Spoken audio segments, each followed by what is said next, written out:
పిఠాపురాన్ని భయపెడతానంటే దానికి నేను అండగా నిలబడతాను.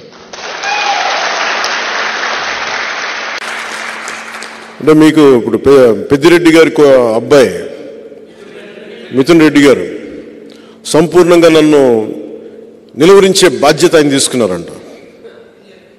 అంటే ఇది ఎందుకు చెప్తున్నానంటే, ఒక సందర్భంలో నేను ఆయన ఢిల్లీలో కలిశాను. ఆ మాటల సందర్భంలో ఆయన అన్న మాటలు ఏంటంటే, వాళ్ళ నియోజకవర్గం చిత్తూరులోని వాళ్ళ పీలేరు నియోజకవర్గంలో మేము ఎన్ని కష్టాలు పడైనా సరే, ఎంతమంది ఎదిరించైనా సరే మేము బయట వాళ్ళు మేమే కాపాడుకుంటాం ఆ నియోజకవర్గాన్ని అని చెప్పారు. ఇంకెవరిని రానివ్వరండి. అక్కడ మన పార్టీ కోసమే పోయినసారి ఒక యాదవ సమూహాలకు చెందిన ఒక యువకుడు మన పార్టీ తరఫున పోటీ చేస్తే పాపం చాలా భారీగా నామినేషన్ వేశారు. కానీ ఎలక్షన్ ఓడిపోయారు. మీ ఓట్లు బాగానే వచ్చినాయి. కానీ మొన్న ఈ మధ్యన ఆయన మన పార్టీ నుంచి వెళ్ళిపోయారు వచ్చిన ఎలక్షన్లు అయిపోయిన తర్వాత. కానీ సొంతగా పార్టీ పెట్టి ఆయన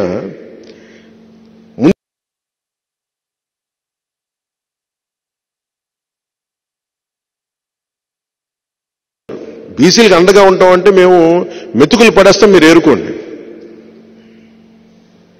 60 పైచిలుకు సీట్లుంటే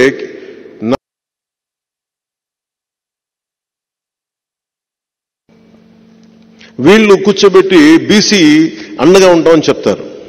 వీళ్ళు క్లాస్ వారి గురించి మాట్లాడతారు. నాకు జగన్ రెడ్డి గారి మీద కానీ మిథున్ రెడ్డి గారి మీద నాకు వ్యక్తిగతంగా నాకు కోపాలు లేవు వీళ్ళ మీద. ఇంకెవరు రాజకీయాల్లోకి రాకూడదు.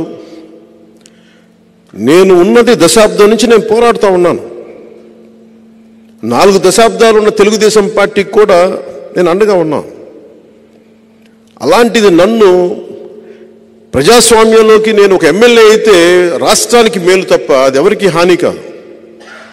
రాష్ట్రంలో నాలాంటి గొంతుకులు ఉండకూడదు. నా కోసం 100 కోట్లు 150 కోట్లు ఓటుకి ₹1,00,000 ఇచ్చుకునేయమని, కుటుంబానికి ₹1,00,000 ఇచ్చుకునేయమని స్థాయిలో మాట్లాడుతూ ఉన్నారు. అంత డబ్బు ఉంది వాళ్ళ దగ్గర. ఎక్కడి నుంచి వచ్చిందో డబ్బు? మద్యపానాన్ని నిషేధిస్తామని చెప్పి ఒక సీఎం సారా వ్యాపారి స్థాయికి వెళ్ళిపోయాడు.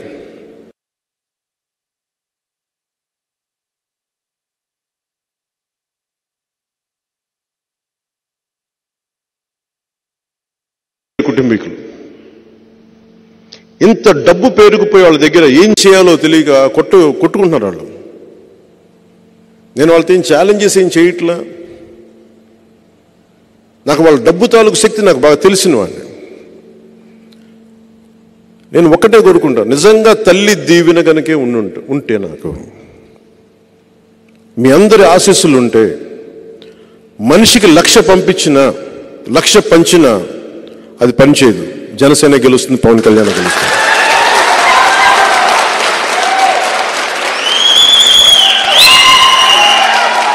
అలాగే వంగ గీత గారిని కూడా మీరు తెలుసో, మీ అందరికీ తెలిసి ఉండొచ్చు, 2009లో మన ద్వారానే రాజకీయాల్లోకి వచ్చారు. సమాన్ రావు